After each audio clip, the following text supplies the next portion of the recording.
I'm Peggy Peck, reporting from the American Heart Association Scientific Sessions in New Orleans. The theme here today was acute coronary syndrome, and probably the study that started the most news is a trial called the TMAX trial. The findings in this trial dealt with early catheterization for hospitalized patients. So it wasn't door to cath lab, but it's actually hospital bed to cath lab. And with me to discuss those findings are Dr. Robert Bonow from Northwestern University in Chicago, Dr. Spencer King, representing the American College of Cardiology from the St. Joseph Heart and Vascular Institute in Atlanta, and Dr. Vincent Bufalino from Chicago, who is a former board member from the American Heart Association. So we'll start with you, Dr. Bufalino. Can you give me your take on the TMAX trial?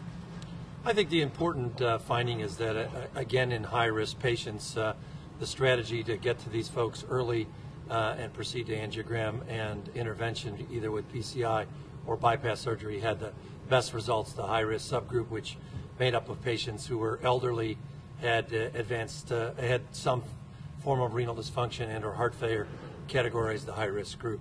There was a 35% reduction in outcome in the group that was treated early. Okay. And Dr. King, you mentioned earlier that this trial is similar to some other studies, and I'm wondering if you could comment on that.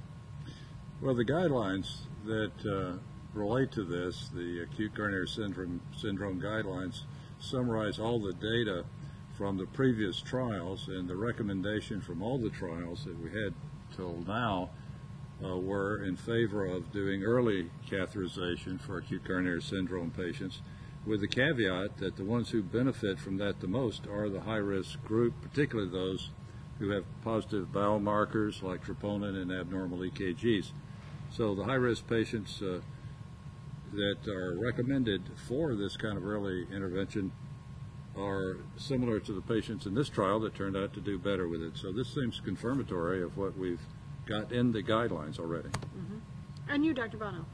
Well, I think Vince and Spencer have highlighted the details quite well. This was 3,000 patients randomized to an early intervention within 24 hours versus a late intervention. But all patients did get intervened upon with either PCI or CABG. It was a composite endpoint that was used. It was death, myocardial infarction, or stroke. And maybe it was a stroke that confounded things a little bit, because when they looked at a different endpoint of death, myocardial infarction, or recurrent refractory ischemia, that actually was significant.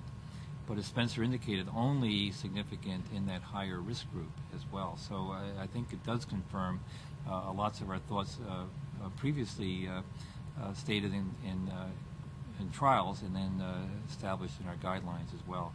So it's not clear that this particular trial, although positive in that higher risk group, is actually going to change practice in a major way.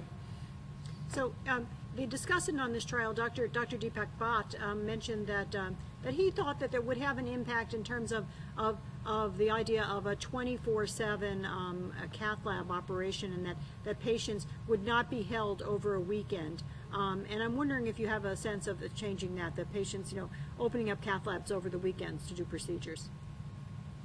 Listen, we've dealt with the same information for a while, and as opposed to the ST elevation infarctions, where we know we have to act very quickly to save muscle, this time frame is not that immediate response. This is within 24 hours with the group that was treated early.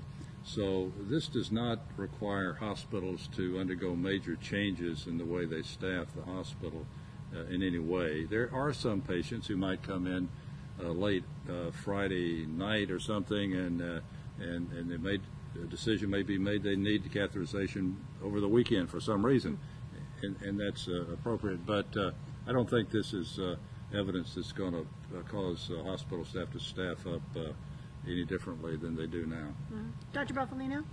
I agree. I think that the truth is all the cath labs are 24/7, and if you take all the patients that we take care of today, particularly the STEMIs, they all go to the lab promptly, within 60 to 90 minutes. And so, we're already doing that care. I think in most cases it's in the judgment of the clinician. If this is an unstable patient, it's someone who's had a marker that you're concerned about, early heart failure, or a marked elevation in their biomarkers. Those might be people that you drag the folks in on the weekend and proceed with a catheterization. But I think I agree with Dr. King. I don't think it's going to change an awful lot. Okay. And Dr. Bonow? Nothing much to add in that regard regarding cath lab mobilization. An interesting and I think unexplainable finding, at least from the data presented thus far in this trial, is something that Drs. King and Bufalino and I discussed a little while ago. The curves diverged after the initial treatment out to 180 days.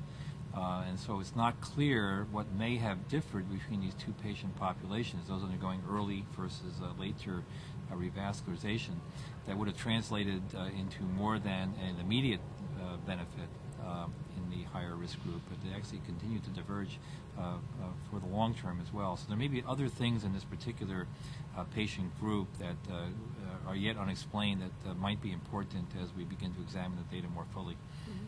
Well, I want to thank all of you for joining us here today, and we'll be back again tomorrow at the American Heart Association Scientific Session for more news from New Orleans.